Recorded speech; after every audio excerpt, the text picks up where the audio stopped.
到多少度？在下雾哈。不知道在下什么，反正就是什么都看不见。对啊，都是双头风帽子，你看，就是后面能见度，我感觉在30、20。这一路拍完都是这个样子的。我在拍我的头发。现在海拔3900米，小喘。小喘，但是睁开眼睛就是干，两眼一睁就是干，两眼一睁就是干。这个主要是感冒了，我们的领队。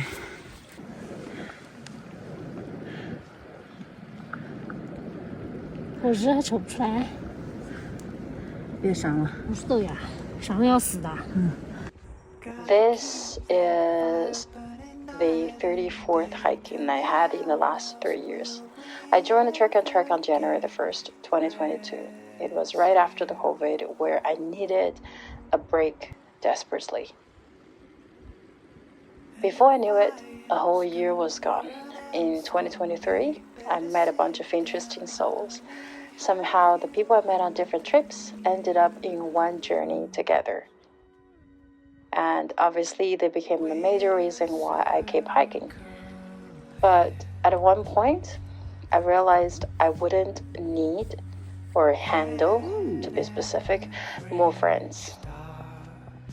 And ever since then, hiking was again all about the flow.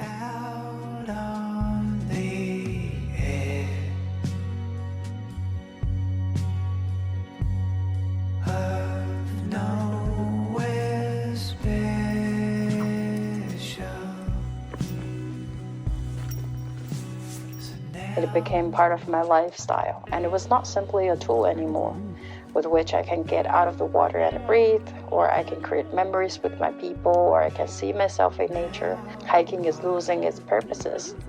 But of course, I know it still functions as a way for me to break the routines. The thing is, I don't need to rely on that to live and live well. 又调皮了。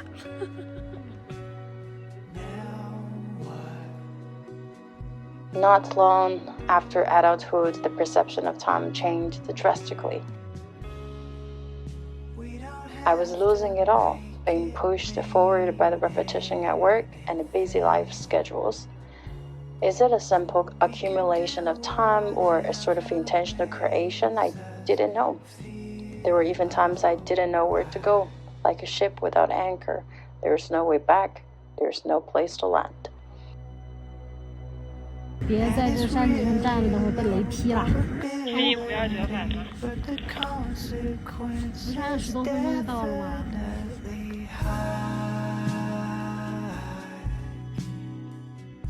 And it changed since I started to get close to nature.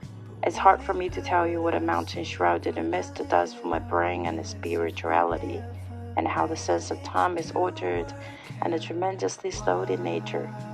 But anyhow, let me tell you that nature has been the antidote to my urban being.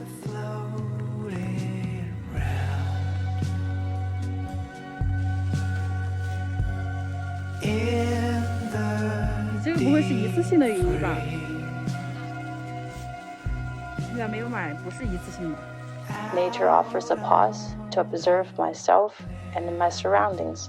Day by day, it turned out a lifestyle. Even when I'm stuck in cities, I can easily locate the trees. The lost generation is actually an all-time recurring thing, and it usually happens when we're young.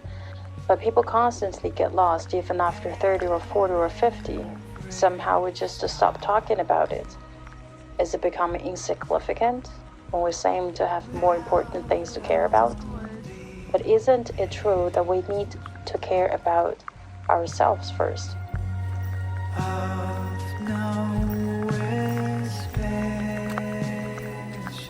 Each and every one of us has our own coping mechanism in terms of obstacles. It's fast and systematic. Fight, flight, freeze, fawn. But it may not work all the time. Throughout all the failures, we became more aware of our problems.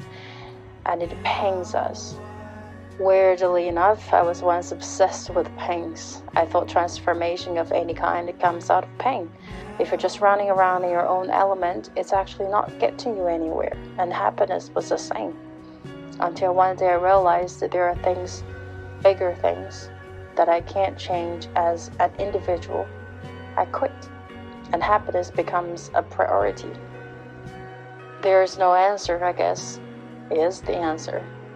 You can have your own explorations, your own explanations. They might be personal, but they can only be personal.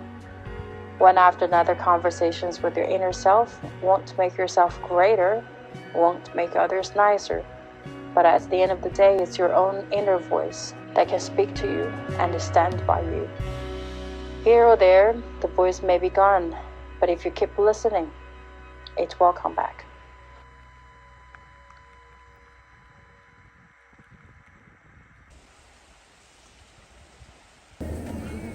把鱼也投了进去嘛。